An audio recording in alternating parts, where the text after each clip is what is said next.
Média.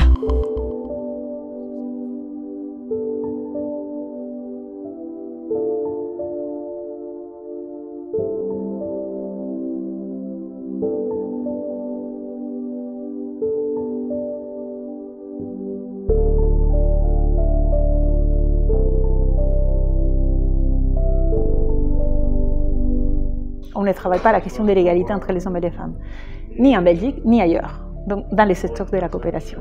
Et donc ils ont créé cet ASBL, les mondes selon les femmes, et les titres c'était nous sommes dans un monde selon les hommes, qui sont eux qui décident économiquement, politiquement, socialement.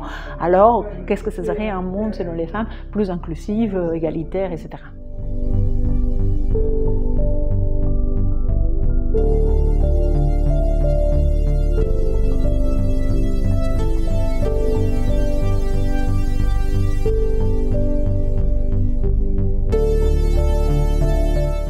En fait, il faut qu'on visibilise au niveau de la coopération belge que les femmes sont actrices des changements, qui portent des projets, qui ont des choses intéressantes à dire et qu'elles ne sont pas tenues en compte toujours. Et donc, souvent, les projets sont neutres, s'adressent à toute la population, mais ils ont quand même parfois un impact même négatif pour les femmes. Et en tout cas, on ne tient pas compte des femmes et on ne tient pas compte des situations, les statuts dans lesquels elles peuvent se trouver. On ne travaille pas vraiment particulièrement toujours avec les bénévoles, on travaille avec les staffs, l'équipe du monde sur les femmes et nos partenaires qui travaillent souvent ces thématiques-là.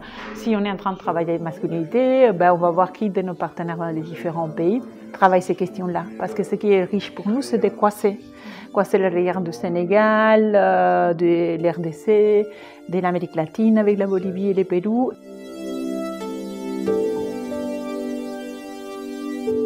Par exemple, on a beaucoup travaillé avec le Maroc pendant une année sur la question du budget sensible au genre, parce que le Maroc est très avancé sur la question du budget sensible au genre, parce qu'il y a eu un ministre des Finances à un moment donné qui voulait faire avancer la question des femmes au Maroc. Et donc, comme il était au ministère des Finances, il s'est dit le budget est super important, on va s'attaquer à la question budgétaire.